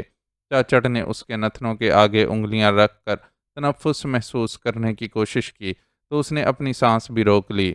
یہ تو ایسا لگتا ہے مر چکا ہے۔ اس کے جسم میں زندگی کی کوئی علامت نہ پا کر چاچڑ نے تشویش زدہ لہجے میں خیال ظاہر کیا۔ بہت شدید دل کا دورہ پڑا تھا بیچارے کو، پانی بھی نہیں مانگ سکا۔ پہلے معاذ کا معائنہ کرنے والے ڈاکو نے بھی گویا اپنی طرف سے تائید کی۔ اتنا جوان آدمی اور دل کا دورہ، تو زیادہ اپنی ڈاکٹری مت جھاڑ۔ چاچڑ کو اپنے ساتھی کی خیال آرائی پسند نہیں آئی اور چڑ کر اسے ڈانٹ دیا، پھر خود کلامی کے انداز میں بڑبڑایا۔ بڑا قیمتی بندہ تھا یہ، سائیں کو اس کے بارے میں خبر کرنی پڑے گی۔ تم میں سے ایک یہیں رکو، میں سائیں کو جا کر بتاتا ہوں۔ اگر سائیں نے کہا تو ڈاکٹر کو بلا کر اسے دکھا لیں گے۔ چاچڑ معاذ کی نظروں کے فریم سے نکل گیا۔ اس کی آنکھیں نیم وا تھیں اور وہ اپنی مرضی سے آنکھوں کو حرکت نہ دے سکتا تھا۔ جسم کے اتنے مکمل سکوت ہی کی وجہ سے چاچڑ اور اس کے ساتھیوں کو اس کی موت کا یقین ہو گیا تھا، اور وہ خود بھی ایک عجیب و غریب تجربے سے گزر رہا تھا۔ تھوڑی دیر بعد وہاں دوبارہ قدموں کی چاپ ابھری اور آوازوں سے اندازہ ہوا کہ اسپائڈر مین کی نقل چاچڑ کے ساتھ وہاں آیا ہے۔ وہ کچھ ایسے زاویے سے کھڑا تھا کہ معاذ اسے دیکھ نہیں سکتا تھا اور صرف اس کی آواز ہی سن پا رہا تھا۔ یہ اچھا نہیں ہوا چاچڑ، بندہ قیمتی تھا۔ میں نے تو تنویر سے بول بھی دیا تھا کہ عرفان اللہ سے اس کے سودے کی بات کر لو۔ اس نے شاید اپنی آنکھوں سے دیکھ لینے کے بعد معاذ کی موت کا یقین کر کے یہ تبصرہ کیا تھا۔ آپ کہو سائیں تو آبادی سے ڈاکٹر لا کر ایک نظر اسے دکھا لیں۔ ویسے اپنے جارے کا تو خیال ہے کہ دل کا دورہ پڑنے سے مرا ہے بندہ۔ چاچڑ کا لہجہ مؤدبانہ تھا۔ اپنے کو کون سا اس کے پچھلوں کو جواب دینا ہے جو موت کی وجہ یا تعین کرتے پھریں۔ اصل بات یہ ہے کہ بندہ مر گیا ہے اور ہمارے ہاتھ سے مفت کی دولت نکل گئی ہے۔ اسپائڈر مین کی نقل سچ مچ بڑا گھٹیا آدمی تھا، جسے ایک جوان لڑکے کی موت سے زیادہ مال کا افسوس تھا۔ اس کا یہ افسوس زیادہ دیر برقرار نہیں رہا اور معاذ نے موبائل فون کی گھنٹی بجنے کی آواز سنی۔ اس آواز کو سن کر وہ چونکا، کیونکہ معظم شاہ سے کہا گیا تھا کہ وہ لوگ جس جگہ موجود ہیں وہاں موبائل کے سگنلز نہیں آتے، لیکن ایسی کوئی بات نہیں تھی، اور اس بات کا ایک مطلب یہ بھی تھا کہ وہ لوگ آبادی سے بہت زیادہ دور موجود نہیں ہیں۔ اچھا ہوا تنویر تو نے فون کر لیا، میں خود تجھے کال کرنے والا تھا۔ یہاں ایک بڑی گڑبڑ ہو گئی ہے۔ اسپائڈر مین کی نقل کال ریسیو کر کے بات کرنا شروع کر چکا تھا اور تنویر کو معاذ کی موت سے آگاہ کر رہا تھا۔ تنویر وہی شخص تھا جو معاذ کو کیرتھر کی پہاڑیوں پر ملا تھا اور جس نے لفٹ لینے کے بہانے معظم شاہ اور اس کی بیوی کو اغوا کر لیا تھا۔ پوری بات بتانے کے بعد وہ دوسری طرف سے تنویر کی بات سننے لگا اور ذرا سے توقف کے بعد اس کی چہکتی ہوئی آواز سنائی دی۔ یہ تو نے بڑے پوائنٹ کی بات کی ہے یار، واقعی عرفان اللہ اینڈ کمپنی کو زندہ بندہ دینے کی کیا ضرورت ہے؟ انہیں کون سا اس کا چارج ڈالنا ہے؟ انہیں تو خود اس کی لاش ہی دیکھنی ہے، تو دے دیتے ہیں لاش، لیکن ابھی تو انہیں یہ مت بتانا کہ بندہ مر چکا ہے۔ اسے آخر وہ نقطہ سوجھ ہی گیا تھا جو خود معاذ کے ذہن میں بھی موجود تھا۔ اس کے دشمنوں کو بھلا اس کے زندہ وجود سے کیا غرض تھی؟ ان کی بھلائی تو اسی میں تھی کہ معاذ نیست و نابود ہو جاتا اور ان کے سر پر لٹکتی خطرے کی تلوار ہٹ جاتی۔ ان کی بھلائی تو اسی میں تھی کہ معاذ نیست و نابود ہو جاتا اور ان کے سر پر لٹکتی خطرے کی تلوار ہٹ جاتی۔ بس پھر تو ادھر کے معاملات دیکھ، میں ادھر کے دیکھتا ہوں۔ سجل شاہ کو توڑے بغیر میرا کام ادھورا رہ جائے گا۔ وہ مان گئی تو میرے دل کی مراد پوری ہو جائے گی، لیکن اس سے پہلے ذرا اس لاش کا کچھ بندوبست کرتا ہوں۔ تو عرفان اللہ سے جلدی معاملات سیٹ کر لے۔ اپنی بات پوری کر کے اس نے سلسلہ منقطع کر دیا۔ معاذ اس کی گفتگو سے الجھن میں پڑ گیا کہ آخر یہ شخص معظم شاہ کی بیوی سے کیا بات منوانا چاہتا ہے۔ اگر معاملہ اس کے حصول کا تھا تو اس میں ایسی کوئی رکاوٹ نہیں تھی، وہ ان لوگوں کے قبضے میں تھی اور وہ اس کے ساتھ جو چاہتے سلوک کر سکتے تھے۔ یقیناً ان کا کوئی خاص مقصد تھا جس کی خاطر انہوں نے اسے علیحدگی میں بلا کر اس سے بات چیت کی تھی، اور جب وہ ملاقات کر کے واپس آ رہی تھی تو بڑی نڈھال اور پریشان نظر آ رہی تھی۔ چاچڑ کسی بڑے ڈیپ فریزر کا انتظام کر جس میں یہ لاش ٹھیک سے آ جائے، پتہ نہیں کتنے دن میں معاملہ طے ہو۔ لاش سڑ سڑا گئی تو اپنے کو مشکل ہو جائے گی۔ معاذ کے مرنے پر افسردہ ہو جانے والے اسپائڈر مین کی نقل اب دوبارہ پرجوش ہو گیا تھا اور احکامات جاری کر رہا تھا۔ آپ فکر نہ کرو سائیں، میں سنبھال لوں گا۔ چاچڑ نے اسے تسلی دی تو وہ باہر نکل گیا۔ چل جا رے، شیدو کے ساتھ جا کر ڈیپ فریزر خرید لا۔ ادھر اس کمرے میں ہی لا کر سیٹ کر دینا، نیچے تہہ خانے میں تو مہمانوں کو ہی رکھنا پڑے گا۔ چاچڑ نے حکم جاری کیا۔ میرے اور شیدو کے جانے کے بعد پیچھے بندے کم رہ جائیں گے۔ جارے نے دبی زبان میں چاچڑ سے کہا، کوئی فرق نہیں پڑتا، ادھر کس کو آنا ہے، آیا بھی تو ہم دو تین ہی 10 پر بھاری ہیں۔ چاچڑ کے لہجے میں اپنی شہزوری کا زوم تھا۔ اس گفتگو کے بعد وہ لوگ ایک ایک کر کے کمرے سے باہر نکل گئے۔ معاذ نے محسوس کیا کہ باہر نکلتے ہوئے انہوں نے دروازہ ضرور بند کیا تھا، لیکن باہر سے کنڈی وغیرہ لگانے کی آواز نہیں آئی تھی۔ ظاہر ہے انہیں ایک لاش کے بھاگ جانے کا کوئی ڈر نہیں تھا۔ مسئلہ صاف ہو جانے کے بعد معاذ نے آگے کے لائحہ عمل پر چلنا شروع کر دیا۔ سب سے پہلے تو اسے کسی مردے کی طرح اکڑ جانے والے جسم کو متحرک کرنا تھا۔ اس مقصد کے لیے صفوف کے استعمال کے ساتھ ہی اس نے ایک ننھا سا کیپسول اپنی ڈاڑھ میں رکھ لیا تھا۔ یہ کیپسول اس صفوف کا توڑ تھا اور فیضو کے دعوے کے مطابق 5 منٹ کے اندر جسم کو واپس پہلے والی حالت میں لے آتا تھا۔ اس چھوٹے سے کیپسول کو چبانے کے لیے معاذ کو خاصی جدوجہد کرنی پڑی کہ جسم کے دیگر عضلات کی طرح منہ کے عضلات بھی اکڑ گئے تھے۔ صفوف کے مقابلے میں کیپسول بے ذائقہ تھا، جس پر معاذ نے شکر ادا کیا۔ صفوف کی کڑواہٹ کو تو وہ اب بھی اپنے منہ اور حلق میں محسوس کر سکتا تھا۔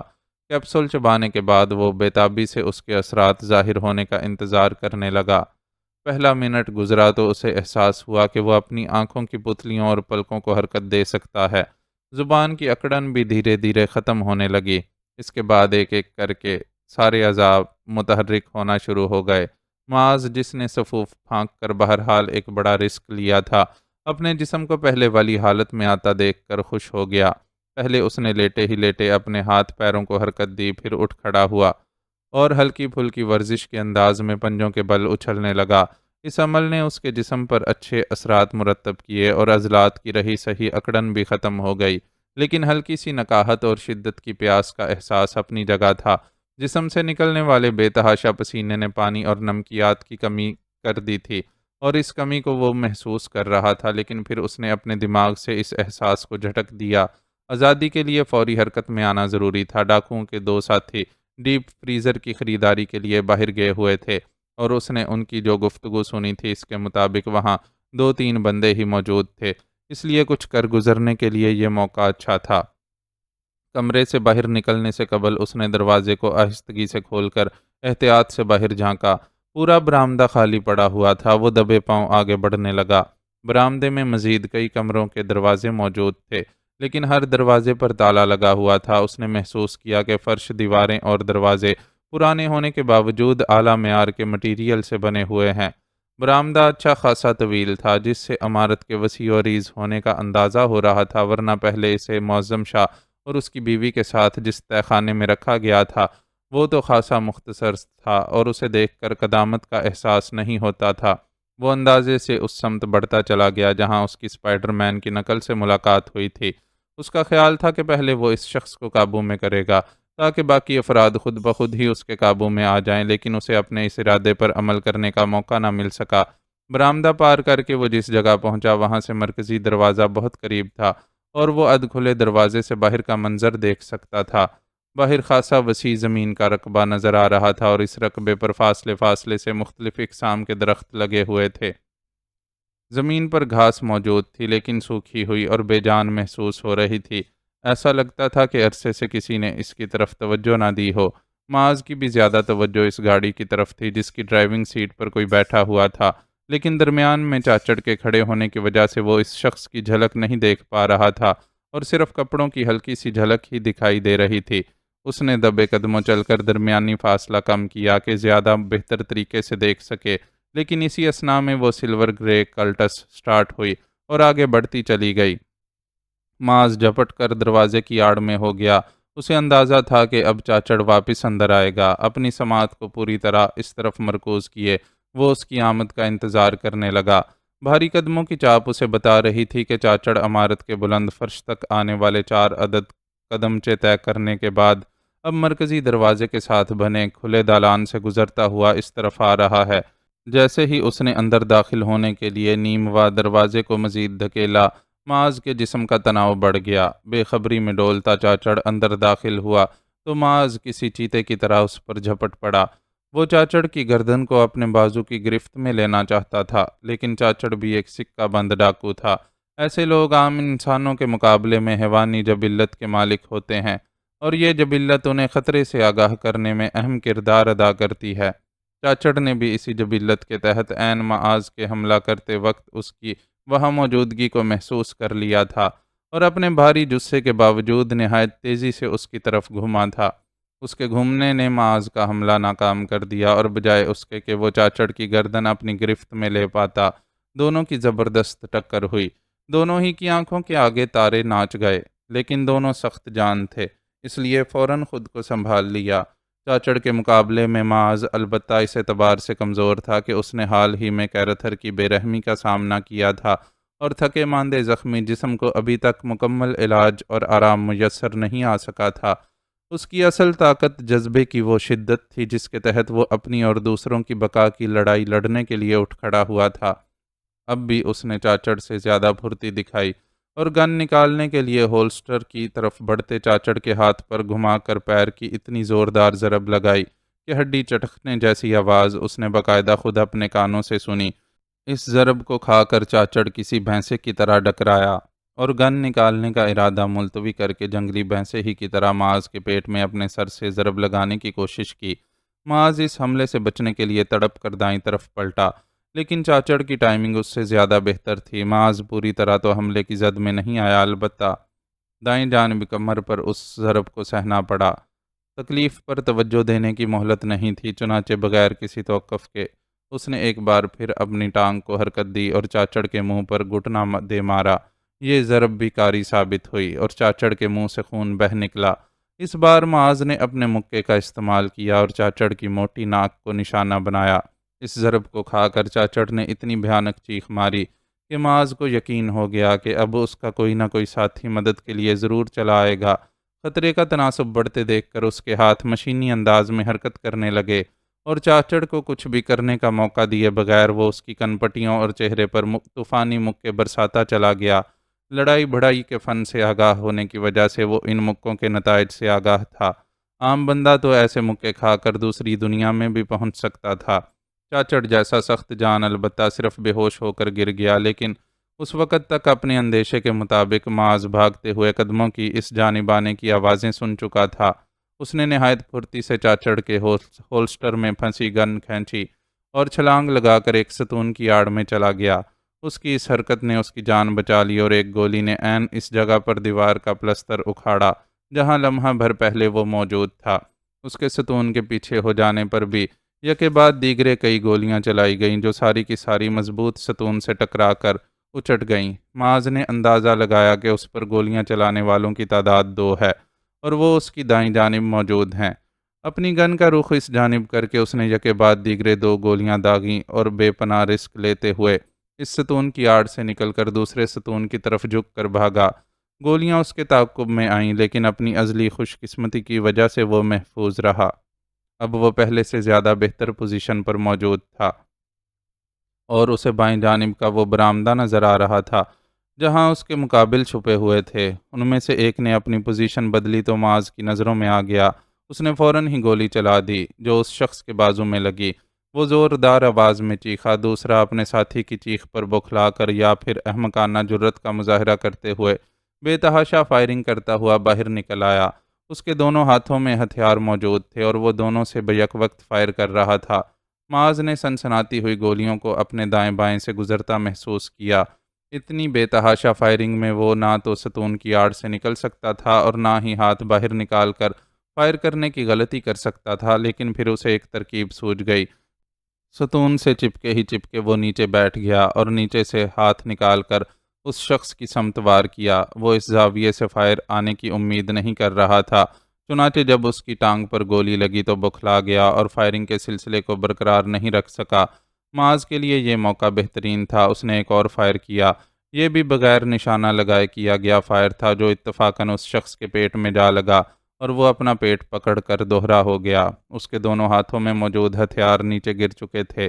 معاذ ستون کی آڑ سے نکل کر جھکا آگے کی طرف بھاگا اور برآمدے کی طرف ایک فائر جھونکا جہاں زخمی بازو والا شخص موجود تھا، لیکن کوئی رد عمل ظاہر نہیں ہوا۔ ٹانگ اور پیٹ میں گولی کھانے والا بھی کچھ کرنے کے لائق نہیں تھا اور بے تحاشا بہتے ہوئے خون کے ساتھ فرش پر گرا تڑپ رہا تھا۔ معاذ کے لیے یہ کوئی خوشگوار منظر نہیں تھا، اس لیے اس منظر سے نظریں چرا کر برآمدے کی طرف بڑھا۔ زخمی شخص وہاں موجود نہیں تھا، لیکن فرش پر گرے خون کے قطرے دکھائی دے رہے تھے۔ معاذ خون کے ان قطروں کے تعاقب میں چوکنے انداز میں آگے بڑھا۔ قطرے ایک کمرے کے دروازے تک جا رہے تھے۔ دروازہ کھلا ہوا تھا اور معاذ دیکھ سکتا تھا کہ یہ وہی کمرہ ہے جہاں اس کی اسپائڈر مین کے بہروپ سے ملاقات ہوئی تھی۔ کمرے کا قالین اب بھی ایک جگہ سے الٹا ہوا تھا اور وہ چکور خلا نظر آ رہا تھا جس سے سیڑھیاں نیچے تہہ خانے میں جا رہی تھیں۔ معاذ نیچے اترنے کا فیصلہ کرتا اس سے قبل ہی خلا سے ایک سر برآمد ہوا۔ معاذ کا فائر کے لیے سیدھا ہونے والا ہاتھ یہ دیکھ کر ڈھیلا پڑ گیا کہ باہر نکلنے والا شخص معظم شاہ تھا اس کے ہاتھ میں بھی ہتھیار موجود تھا اور وہ بھی معاذ کو اپنے سامنے مسلح کھڑا دیکھ کر چونک گیا۔ وہ زخمی ڈاکو کہاں ہے؟ معاذ نے جھٹ سے اس سے پوچھا۔ اسے تم نے گولی ماری تھی؟ معظم شاہ نے جواب دینے کے بجائے سوال کیا۔ ہاں، لیکن وہ کہاں ہے؟ معاذ نے بےتابی سے اپنا سوال دہرایا۔ یہاں موجود افراد میں سے ہی وہی اس لائق رہ گیا تھا جو اب بھی مزاحمت کر سکتا تھا، اس لیے اسے اس کی فکر تھی۔ نیچے بے ہوش پڑا ہے۔ ہم نے کھانے کے برتنوں کی پلیٹیں اس کے سر پر توڑ ڈالی تھیں۔ فائرنگ کی آوازیں نیچے تک آ رہی تھیں، اس لیے ہمیں اندازہ ہو گیا تھا کہ کوئی گڑبڑ ہے۔ وہ شخص نیچے آیا اور ہمارے کمرے کا دروازہ کھول کر اندر گھسنے کی کوشش کی تو ہم نے اس کے ساتھ کوئی رعایت نہیں کی۔ شاید وہ ہمیں یرغمال بنا کر وہاں چھپنے کی کوشش کر رہا تھا۔ تم بتاؤ، یہ سارا ہنگامہ کیا ہے؟ کیا تم ان لوگوں سے مقابلہ کر رہے تھے؟ معظم شاہ نے بے نیازی سے اسے بتایا اور اس سے پوچھنے لگا، یہ وقت باتیں کرنے کا نہیں ہے، ہمیں جلد از جلد یہاں سے نکلنا ہوگا۔ ان کے دو ساتھی باہر گئے ہوئے ہیں اور کسی بھی وقت واپس آ سکتے ہیں۔ ہمارے لیے بہتر ہے کہ مزید خون خرابے میں پڑنے کی بجائے یہاں سے نکل چلیں۔ لیکن یہ تو معلوم کرنا ہوگا کہ یہ کون لوگ تھے جنہوں نے ہمارے اغوا کی جرت کی۔ مجھے تو تم بھی مشکوک بندے ہی لگتے ہو۔ معظم شاہ نے اسے گھورا۔ یہاں سے نکل کر آپ سیدھے کسی تھانے چلیے گا، وہاں سے پولیس کی ٹیم آ کر ان لوگوں کے بارے میں بھی تحقیق کر لے گی اور میری بھی جانچ پڑتال ہو جائے گی، لیکن خدارا پہلے یہاں سے تو نکلیے۔ معاذ نے جھنجھلا کر کہا، یہ ٹھیک کہہ رہے ہیں شاہ جی، سب سے پہلے ہمیں اس جگہ سے نکلنا ہوگا۔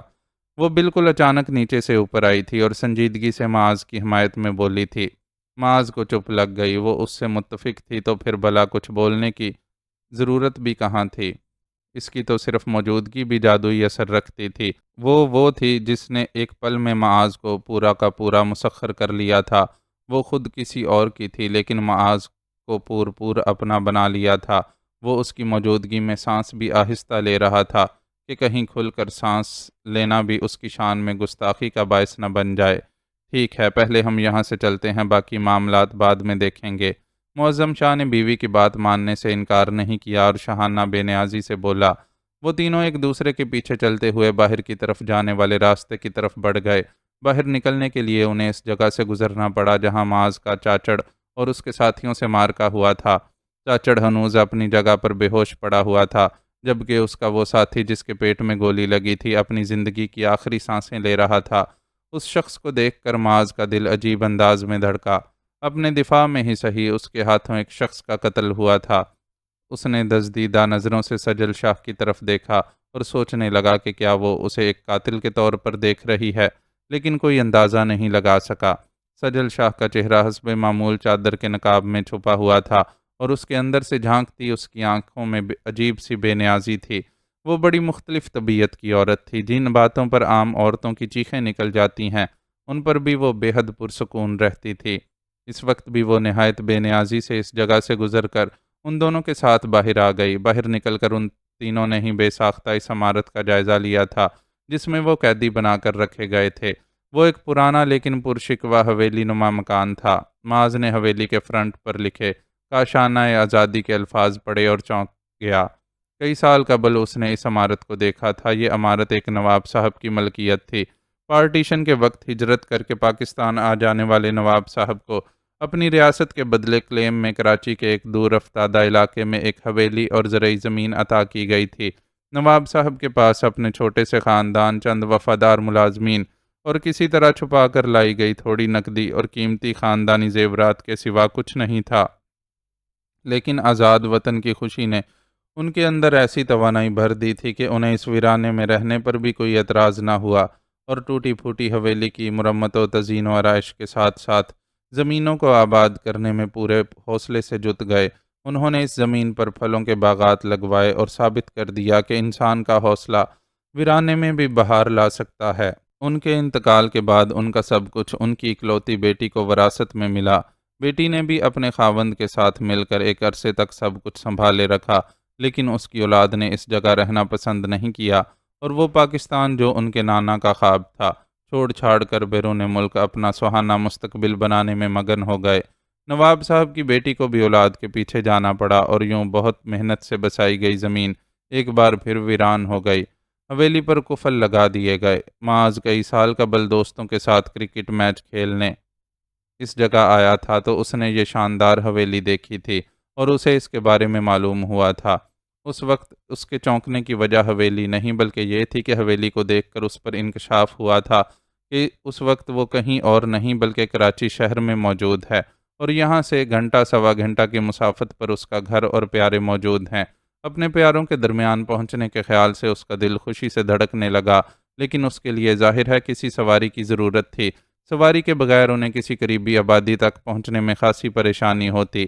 سجل شاہ کی حالت ایسی نہیں تھی کہ پیدل دور تک کا فاصلہ طے کر پاتی۔ عیش و عشرت میں پلے معظم شاہ کے لیے بھی یقیناً یہ ایک مشکل کام ہوتا۔ خود معاذ کی اپنی یہ حالت تھی کہ کیرتھر کی سختیوں کو سہ کر زخمی ہو جانے والے پیروں سے اس ساری مارا ماری کے بعد ایک بار پھر خون رسنا شروع ہو گیا تھا۔ جوش میں اس نے بہت کچھ کر ڈالا تھا، لیکن اب جسمانی نکاہت کا احساس ہو رہا تھا، لیکن مسئلہ یہ تھا کہ یہاں کوئی گاڑی موجود نہیں تھی۔ ایک گاڑی تو یقیناً وہ لوگ لے گئے ہوں گے جنہیں ڈیپ فریزر کی خریداری کے لیے بھیجا گیا تھا، جبکہ دوسری گاڑی میں اس نے چاچڑ کو کسی کو رخصت کرتے ہوئے دیکھا تھا۔ جانے والے کی شکل اسے نظر نہیں آئی تھی، لیکن اسپائڈر مین کی نقل کی غیر موجودگی سے یہی گمان ہو رہا تھا کہ دوسری گاڑی میں وہی وہاں سے گیا ہوگا۔ ان لوگوں کے پاس یہاں کتنی گاڑیاں تھیں انہیں علم بھی نہیں تھا۔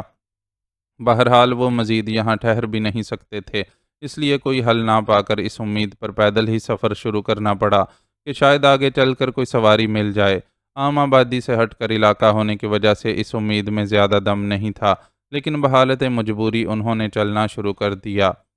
جگہ بے حد خراب ہو رہی تھی، صفائی کا کوئی انتظام نہیں تھا، اور راستے میں درختوں سے گرنے والے سوکھے پتوں کا ڈھیر بکھرا ہوا تھا۔ معلوم نہیں ڈاکوؤں نے اس جگہ کیسے ٹھکانہ بنا لیا۔ وہ مالکان کی اجازت سے یہاں رہ رہے تھے یا خالی جگہ دیکھ کر ایسے ہی قبضہ کر لیا تھا؟ مختلف طرح کی باتیں سوچتا ہوا معاذ ان لوگوں کے ساتھ چل رہا تھا۔ معظم شاہ نے بھی خاموشی اختیار کر رکھی تھی، اور معاذ سے کسی قسم کی تفتیش کرنے کی بجائے بیوی کا ہاتھ تھامے چپ چاپ چلتا جا رہا تھا۔ وہ مرمری ہاتھ معظم شاہ کے ہاتھ کی گرفت میں دیکھ کر نہ چاہتے ہوئے بھی معاذ کے دل کو کچھ ہو رہا تھا۔ وہ جانتا تھا کہ معظم شاہ اس ہاتھ کو تھامنے کا حق رکھتا ہے، لیکن دل کی بے اختیاری اپنی جگہ تھی۔ دل پہلی بار کسی کی طرف راغب ہوا تھا، اور کیا ستم تھا کہ وہ وجود رانا کسی اور کی ملکیت تھا۔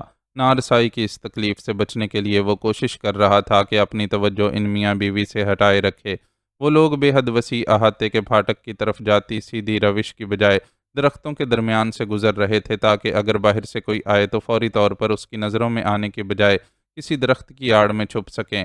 پھاٹک اب ان سے زیادہ دور نہیں رہا۔ نظروں سے پھاٹک تک کا فاصلہ ناپتا معاذ وہاں ایک موٹر سائیکل سوار کو دیکھ کر حیران رہ گیا۔ پھاٹک پر کوئی تالا وغیرہ نہیں تھا، نہ ہی کوئی چوکیدار وغیرہ بٹھایا گیا تھا۔ موٹر سائیکل سوار نے خود نیچے اتر کر اسے دھکیل کر کھولا، اور پھر اپنی موٹر سائیکل پر سوار ہو کر اندر کی طرف آنے لگا۔ معاذ نے بے ساختہ معظم شاہ کے بازو پر ہاتھ رکھ کر اسے روکا۔ اس کے کچھ بولنے سے قبل ہی انجن کی آواز پر معظم شاہ نے بھی آنے والے کو دیکھ لیا۔ آنے والے نے سر پر ہیلمٹ پہن رکھا تھا، اس لیے وہ اس کی شکل نہیں دیکھ سکتے تھے، لیکن قوی امکان یہی تھا کہ یہاں آنے والا ڈاکوؤں کا ہی ساتھی رہا ہوگا۔ قدرے تشویش میں مبتلا وہ تینوں درختوں کی آڑ میں چھپ گئے۔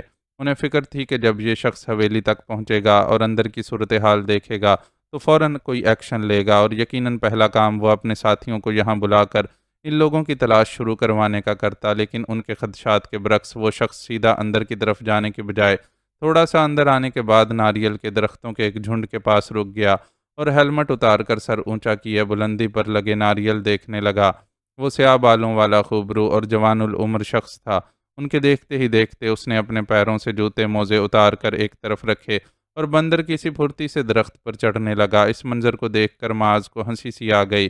وہ جس شخص کو ڈاکوؤں کا ساتھی سمجھ رہے تھے وہ شاید کوئی راہگیر تھا، جو یقیناً شارٹ کٹ مارنے کے چکر میں آبادی سے ہٹ کر اس علاقے سے گزر رہا تھا، اور ناریل دیکھ کر اس کے منہ میں پانی بھر آیا تھا۔ چنانچہ اپنی ہنرمندی کا فائدہ اٹھا کر یہاں سے چند ناریل توڑنے چلا آیا تھا۔ اس کی آمد کو معاذ نے امداد غیبی جانا، اور معظم شاہ کی طرف رخ کر کے سرگوشی میں پوچھنے لگا، آپ کو موٹر سائیکل چلانی آتی ہے؟ ہاں، اسٹوڈنٹ لائف میں کافی چلائی ہے، معظم شاہ نے اسے جواب دیا۔ بس تو پھر آپ کے لیے سواری کا انتظام ہو گیا۔ آپ بی بی کو لے کر اس موٹر سائیکل پر روانہ ہو جائیں، میں اس بندے کو دیکھتا ہوں۔ لیکن تم؟ معظم شاہ نے شاید پہلی بار اسے شک کے بغیر دیکھا، اور اس کے لیے متذبذب ہوا۔ اس چانس کو مس مت کریں سر، بی بی سواری کے بغیر یہاں سے زیادہ دور تک نہیں جا سکیں گی۔ میں اکیلا بندہ ہوں، کچھ نہ کچھ مینیج کر لوں گا۔ آپ میرے لیے کچھ کرنا چاہتے ہیں تو بس اتنا کیجیے گا کہ کسی قریبی تھانے جا کر یہاں کی سچویشن کی رپورٹ کر دیجیے گا۔ پولیس پارٹی پہنچ گئی تو مسئلہ حل ہو جائے گا۔ پتہ نہیں یہاں سے پولیس اسٹیشن کتنی دور ہو، پولیس کے آنے سے پہلے تم کسی مشکل میں پھنس گئے تو۔ معظم شاہ کا تذبذب برقرار تھا۔ زیادہ دور نہیں ہوگا پولیس اسٹیشن، میں آپ کو قریبی آبادی کا راستہ سمجھا دیتا ہوں، آپ وہاں پہنچ کر پولیس اسٹیشن کا معلوم کر لیجئے گا۔ معاذ نے اسے سمجھانے کی کوشش کی۔ تمہیں یہاں کے راستوں کے بارے میں کیسے پتہ ہے؟ معظم شاہ نے ایک بار پھر اسے شک بھری نظروں سے گھورا۔ مجھے اس لیے پتہ ہے کہ ہم اس وقت کراچی شہر میں ہیں اور میں کراچی کا رہنے والا ہوں۔ معاذ نے بڑے ضبط سے جواب دیا اور ایک نظر اس شخص پر ڈالی جو بڑی مہارت سے درخت کے اوپر اپنا توازن برقرار رکھے ناریل توڑ توڑ کر نیچے پھینکنے میں مصروف تھا۔ ان لوگوں نے اپنی آوازیں دھیمی رکھی ہوئی تھیں اور درختوں کی آڑ میں تھے، اس لیے اسے ان کی یہاں موجودگی کی خبر نہیں ہو سکی اور وہ پورے انہماک سے اپنا کام کر رہا تھا۔ ہمیں یہاں سے چلنا ہوگا معظم، اس پیکرے رانا نے ایک بار پھر لب کشائی کی اور معاذ کی تائید میں بول پڑی۔ وہ بہت سنجیدگی سے اور قدر اسپاٹ لہجے میں بولتی تھی، لیکن قدرتی طور پر اس کی آواز میں ایسا رس اور لوچ تھا کہ معاذ اپنے دل میں میٹھی سی چبھن محسوس کرنے لگتا تھا۔ معاذ شاہ بھی یقیناً بیوی کی شخصیت کی سحرانگیزی میں جکڑا ہوا تھا، جو اس کی کسی بات سے اختلاف نہیں کرتا تھا۔ اب بھی اس نے بیوی کا مشورہ قبول کر لیا اور معاذ کی طرف سوالیہ نظروں سے دیکھا۔ موٹر سائیکل کی چابی لگی ہوئی ہے، آپ جا کر اسے سٹارٹ کریں اور بیوی کو لے کر فوراً یہاں سے نکل جائیں، میں بندے کو سنبھال لوں گا۔ اس نے اپنے ہاتھ میں موجود گن معظم شاہ کو دکھائی۔ چاچڑ سے حاصل کی ہوئی اس کی گن ابھی تک اس کے پاس تھی۔ معظم شاہ اس کی بات سمجھ گیا اور سجل کا ہاتھ تھام کر موٹر سائیکل کی سمت بڑھا۔ فاصلہ زیادہ نہیں تھا، انہوں نے احتیاط سے دبے قدموں طے کر لیا۔ معاذ بھی ان کے پیچھے ہی تھا۔ معظم شاہ کے موٹر سائیکل پر بیٹھتے ہی ناریل توڑنے والے شخص کی نظر اس کی طرف اٹھ گئی۔ پہلے وہ حیران نظر آیا، پھر زور سے چیخا، اوئے کون ہو تم؟ میری موٹر سائیکل کہاں لے جا رہے ہو؟ معظم شاہ نے اسے جواب دینے کے بجائے چابی گھمائی اور کک لگا کر موٹر سائیکل سٹارٹ کی۔ اتنی دیر میں سجل شاہ بھی ممکنہ پھرتی سے کام لے کر اس کے پیچھے بیٹھ چکی تھی۔ رک اوئے رک، کہاں لے جا رہا ہے میری بائک؟ وہ شخص اوپر سے ہی چلایا اور کچھ نہیں سوجا تو ہاتھ میں موجود ناریل ہی ان لوگوں کی طرف اچھال دیا۔ موٹر سائیکل چل پڑی تھی، چنانچہ سجل شاہ ناریل کی زد میں آنے سے بال بال بچ گئی۔ پھر بھی معاذ کے وجود میں طیش کی ایک لہر سی اٹھی اور ایک فائر کر ڈالا۔ یہ ہوائی فائر تھا اور اس شخص کو نشانہ بنانا مقصد نہیں تھا، پھر بھی وہ بری طرح سہم گیا اور معاذ کی طرف خوفزدہ نظروں سے دیکھنے لگا۔ نیچے اترو۔ معاذ ابھی تک اس کے ناریل مارنے والی حرکت کے اثر میں تھا، اس لیے غصیلے لہجے میں اسے حکم دیا۔ اس کے غصے پر وہ شخص مزید سہم گیا اور تذبذب کے عالم میں اپنی جگہ ہی جما رہا۔ نیچے اترو ورنہ گولی مار کر تمہیں نیچے گرا دوں گا۔ معاذ نے اسے دھمکی دی، لیکن اس شخص کا خوف دیکھ کر اب وہ نرم پڑ چکا تھا۔ اس کی دھمکی سے گھبرا کر وہ درخت سے نیچے اترنے لگا۔ اس کی حرکات و سکنات میں بڑی مشاقی تھی۔ معاذ تو اسے درخت پر چڑھتے دیکھ کر ہی بے حد متاثر ہوا تھا۔ ناریل جیسے درخت پر کسی انسان کا اتنی پھرتی سے چڑھنا اترنا کوئی آسان بات نہیں ہوتی۔ اس شخص کی مہارت کمال کی تھی۔ کیا نام ہے تمہارا؟ کون ہو تم؟ جی میں وقاص ہوں، اس نے مسمسی صورت بنا کر جواب دیا۔ یہاں کیوں آئے تھے؟ معاذ نے اپنے لہجے کو سخت ہی رکھا۔ یہاں سے گزر رہا تھا، ناریل کے درختوں پر نظر پڑی تو سوچا تھوڑے سے ناریل ہی توڑ لوں۔ پہلے بھی ایک دو بار ایسا کر چکا ہوں، کبھی کسی نے نہیں روکا، لیکن آج پکڑا گیا ہوں۔ اس کے چہرے پر مزید معصومیت برسنے لگی۔ عمر کے اعتبار سے بھی وہ 20-21 سال سے زیادہ کا نہیں تھا اور چہرے پر قدرتی طور پر معصومیت موجود تھی۔ ذرا ان میں سے ایک ناریل تو توڑو میرے لیے، میں اس کا پانی پیوں گا۔ معاذ کو اچانک پیاس اور ناتوانی نے شدت سے ستایا تو اس نے وقاص نامی نوجوان کو حکم دیا، میرے پاس چھوٹا سا چاقو ہے، آپ کہیں تو میں اس سے کچا ناریل کاٹ کر آپ کو دے دیتا ہوں، توڑنے میں اکثر پانی ضائع ہو جاتا ہے۔ وہ ایسی تابعداری کا مظاہرہ کر رہا تھا جیسے معاذ کا ذاتی ملازم ہو، لیکن معاذ جانتا تھا کہ یہ تابعداری اس کے ہاتھ میں موجود گن کی مرہون منت ہے۔ ٹھیک ہے، نکالو چاقو، لیکن کوئی غلط حرکت کرنے سے پہلے یاد رکھنا کہ میرے ہاتھ میں بری ہوئی گن ہے، ساری گولیاں تمہارے جسم میں اتار دوں گا۔ اس کی تجویز کو قبول کرتے ہوئے معاذ نے اسے تنبیہ کرنا ضروری سمجھا۔ ڈرائیں تو نہیں بڑے بھائی، اس نے سہمے ہوئے لہجے میں کہا، لیکن اس بار معاذ کو لگا کہ وہ اتنا خوف زدہ نہیں ہے جتنا نظر آنے کی کوشش کر رہا ہے۔ وہ خاموشی سے اس کا جائزہ لینے لگا۔ اس نے اپنی پینٹ کی جیب میں ہاتھ ڈال کر چھوٹا سا فولڈ ہونے والا چاقو نکال لیا۔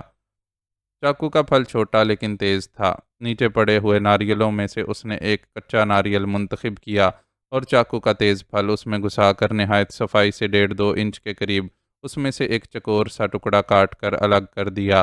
اب ناریل میں اتنا بڑا سوراخ بن چکا تھا کہ معاذ آسانی سے اس کے اندر موجود پانی پی سکتا تھا۔ ناریل اچھا خاصا بڑا تھا۔